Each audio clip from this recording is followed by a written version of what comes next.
اعوذ باللہ من الشیطان الرجیم بسم اللہ الرحمن الرحیم۔ آج ہم سبق نمبر 7 پڑھیں گے، حروف مدہ۔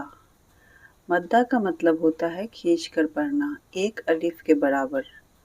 حروف مدہ 3 ہوتے ہیں، الف مدہ، واو مدہ، یا مدہ۔ اب ہم مدہ کے رول کو پڑھ لیں گے۔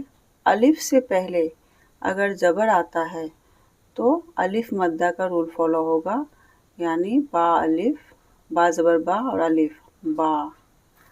اور واو ساکن سے پہلے اگر پیش آئے تو واو مدہ ہوتا ہے، بے پیش بو، واو ساکن بو۔ اور یا ساکن سے پہلے اگر زیر آتا ہے تو یا مدہ ہوتا ہے، جیسے با زیر بی، یا ساکن بی۔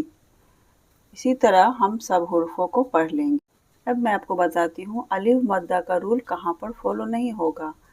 اگر الف کے بعد تشدید یا جزم آ جائے تو یہ الف مدہ یہاں فالو نہیں ہوتا ہے، یعنی با زبر با کے ساتھ اس تشدید اور جزم کے ساتھ ملایا جائے گا، اس الف کو نہیں پڑھا جاتا ہے۔